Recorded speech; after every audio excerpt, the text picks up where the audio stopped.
Assalamualaikum warahmatullahi wabarakatuh. Dalam slide ini saya akan memaparkan mengenai metabolisme karbohidrat biokimia umum minggu ke-9. Adapun yang akan dipelajari yaitu metabolisme karbohidrat dalam hal jenis, substrat, produk, lokasi terjadinya, tahapan secara umum, dan regulasi secara umum. Sebelumnya telah dipelajari.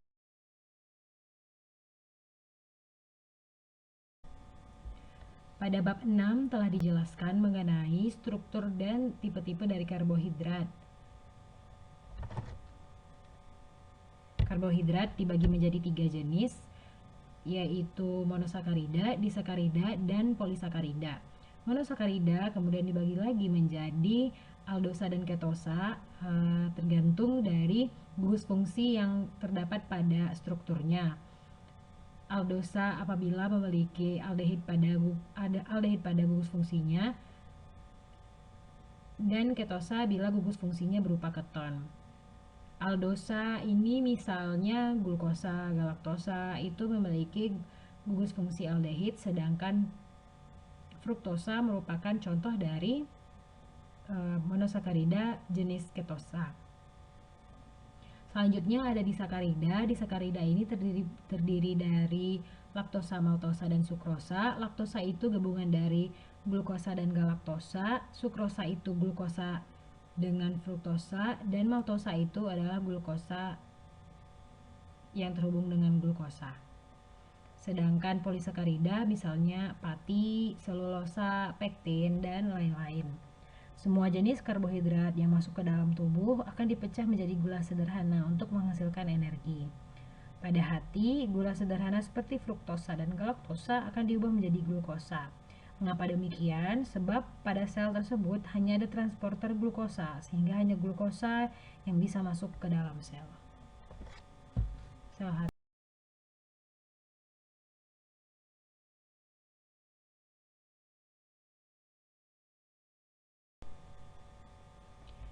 Pati merupakan salah satu jenis dari polisakarida yang terdiri dari amilosa dan amilopektin. Perbedaan dari amilosa dan amilopektin ialah amilosa itu merupakan glukosa yang terikat satu sama lainnya dengan ikatan alfa 1,4 glikosidik. Bisa dilihat pada gambar amilosa di slide ini bahwa antara satu glukosa dengan glukosa lainnya itu terikat pada rantai C nomor 1 di bagian alfanya. Alfa itu kita ketahui bahwa gugus reduksinya ada di bagian bawah ya. Kalau beta kan yang di atas, di tangan yang di atas. Nah, ini yang di bawah itu berikatan dengan rantai C keempat pada glukosa selanjutnya. Itu disebut dengan amilosa, sedangkan amilopektin bisa dilihat pada gambar B. Perbedaannya yaitu terikat pada rantai C yang pertama dengan rantai C yang keenam di glukosa selanjutnya. Amilopektin ini membentuk cabang. Jadi karena dia 1 dan 6 bentuknya tidak akan rantai lurus seperti 1 dan 4, karena 6 itu ada di ujung, makanya jadinya berbentuk cabang.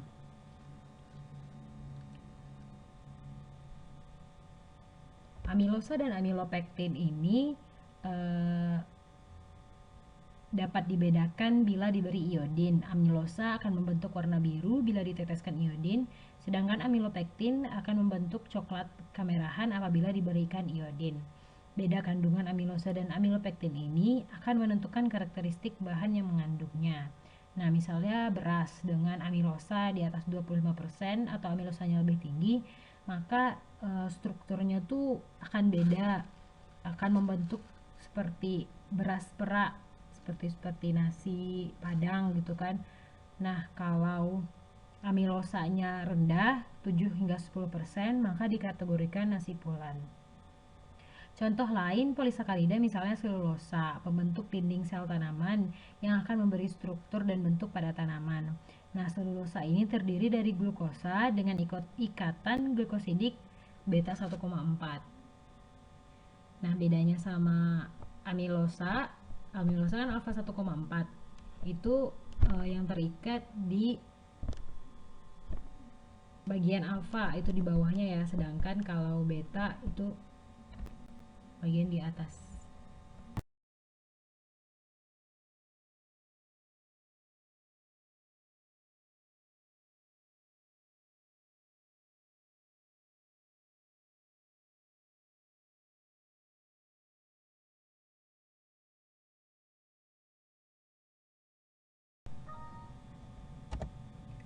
Di slide ini dijelaskan bahwa intinya semua bentuk karbohidrat yang kita makan, misalnya dalam bentuk disakarida, itu di saluran usus akan dihidrolisis oleh enzim disakaridase membentuk monosakarida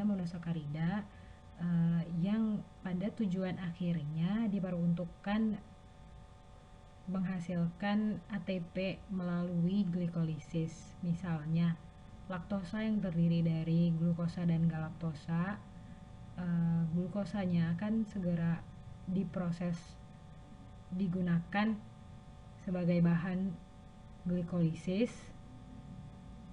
Galaktosa yang dihasilkan akan diubah menjadi glukosa 1-fosfat.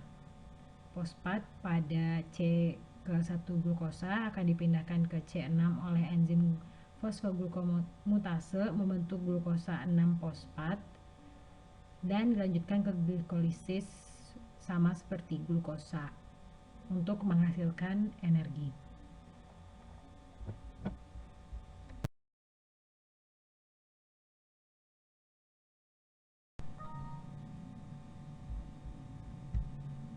Dalam slide ini akan dijelaskan mengenai cara kerja enzim amilase. Perlu diingat bahwa amilase hanya bekerja memotong ikatan glukosidik alfa 1,4, sedangkan percabangan pada amilopektin atau ikatan glukosidik alfa 1,6 tidak dipotong sehingga hasilnya akan bermacam-macam. Enzim amilase terdiri dari beberapa jenis. Yang pertama,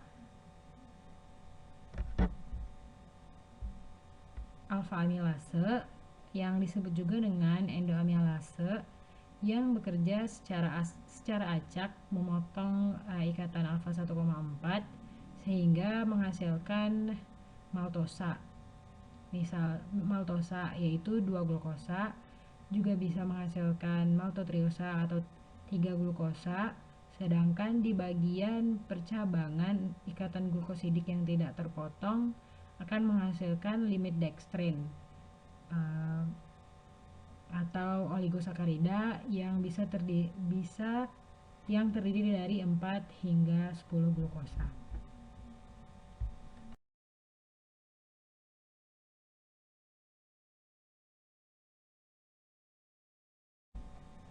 Dalam slide ini dijelaskan mengenai metabolisme galaktosa, fruktosa, dan gula penting lainnya sehingga pada akhirnya akan menghasilkan energi atau ATP. Yang pertama, di slide dapat kita lihat laktosa yang apabila dipecah oleh enzim laktase akan menghasilkan glukosa dan galaktosa. Glukosanya akan ditambahkan fosfat pada C ke-6 oleh enzim heksokinase dan menjadi glukosa 6-fosfat yang kemudian akan masuk ke lintasan glikolisis. Sedangkan galaktosa akan ditempelkan oleh UDP galaktos lalu membentuk UDP glukos sehingga pada akhirnya membentuk glukos 1-fosfat dan seperti yang telah dijelaskan sebelumnya, fosfat pada C nomor 1 di glukos 1-fosfat akan mutasi atau dipindahkan ke glukosa 6-fosfat oleh fosfoglukomutase sehingga bisa masuk ke lintasan glikolisis. Sukrosa apabila dikatalisis oleh enzim sukrase akan menghasilkan glukosa dan fruktosa. Fruktosa yang dihasilkan akan ditambahkan gugus fosfat pada C nomor satunya sehingga menghasilkan fruktosa 1-fosfat yang akan kemudian dikatalisis oleh fruktosa 1-fosfat aldolase membentuk gliseraldehid dan dihidroksiaseton fosfat.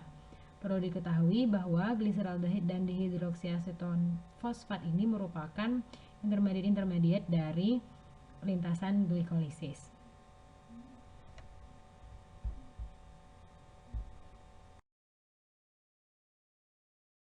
Dalam slide ini akan dijelaskan secara umum mengenai lintasan utama metabolisme karbohidrat. Apabila dalam tubuh glukosa yang ada berlebih, maka akan disimpan dalam bentuk glikogen melalui proses glikogenesis. Dan apabila glukosa darah kita rendah, sedang kita tidak dapat konsumsi karbohidrat dari luar sehingga tidak ada sumber glukosa, glikogen atau simpanan glukosa tadi akan dipecah menjadi glukosa melalui proses glikogenolisis. Glukosa kemudian dapat digunakan melalui glikolisis maupun pentosa fosfat pathway atau jalur pentosa fosfat untuk menghasilkan pentosa seperti ribosa yang dapat digunakan dalam pembentukan asam nukleat atau DNA. Glukosa juga dapat digunakan dalam glikolisis untuk pada akhirnya menghasilkan energi atau ATP. Selain dihasilkan ATP, juga dihasilkan pirufat. Nah, pirufat ini akan diubah menjadi asetil-CoA, yang mana asetil-CoA akan masuk ke siklus asam sitrat menghasilkan NADH, FADH yang kemudian akan masuk ke sistem transport elektron sehingga menghasilkan ATP.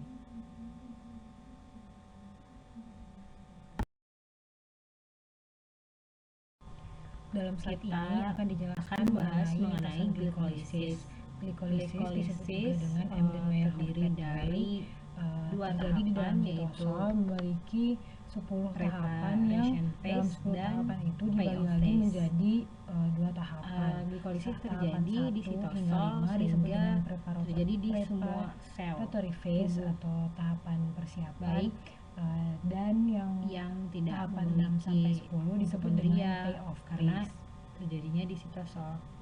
Glikolisis ini berasal dari bahasa pengertiannya yaitu oksidasi glukosa menjadi pirufat dan energi atau gula, sedangkan kondisi aerob splitting atau apabila kondisinya anaerob atau tidak ada oksigen karena terjadi kan menghasilkan etanol maka dan asam laktat. Glikolisis ini terjadi di semua sel. Hasil akhir sel yang tidak memiliki mitokondria dari misalnya sel darah. Pirufat yang dihasilkan dari kondisi aerob akan masuk ke mitokondria lalu diubah menjadi asetil-CoA dan masuk ke siklus Krebs ini lalu ke sistem transfer tergantung dari elektron kondisinya, misal hasil dari siklus Krebs tadi sehingga diubah menjadi ATP, maka CO2 dan H2O. Nasib hasil dari glikolisis atau pirufat ini akan masuk ke mitokondria dan dihasilkan asetil-CoA, kemudian masuk ke siklus Krebs dan melalui rantai transport elektron akan diubah menjadi ATP. Sedangkan apabila kondisinya tanpa oksigen, maka pirufat hasil dari glikolisis akan ditujukan atau masuk ke suatu jalur yang menghasilkan etanol dan asam laktat. Etanol ini dihasilkan dari fermentasi yang biasanya terjadi di mikroorganisme, sedangkan asam laktat bisa terjadi di sel tubuh manusia.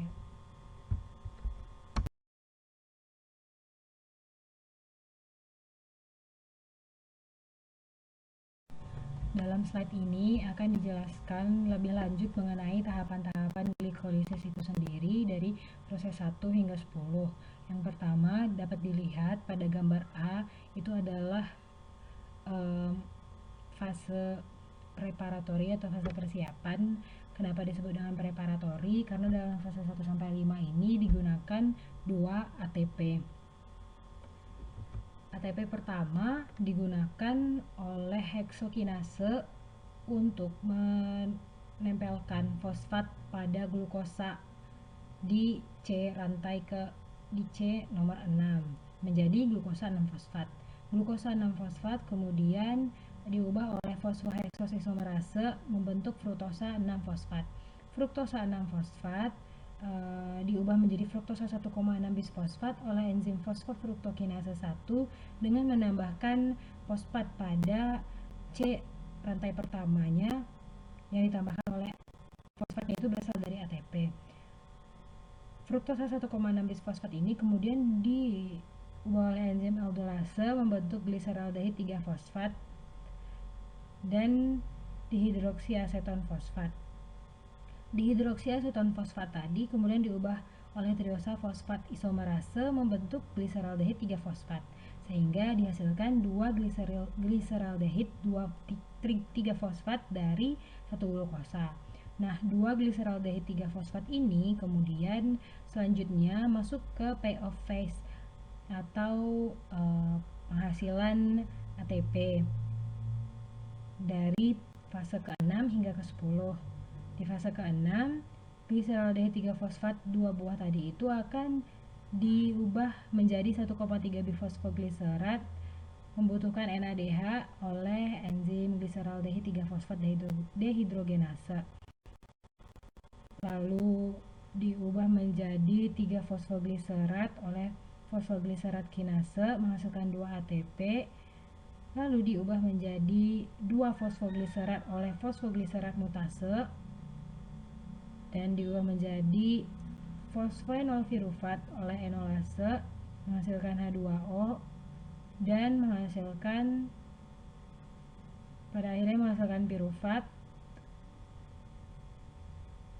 oleh enzim pirufat kinase dan dihasilkan pula 2 ATP.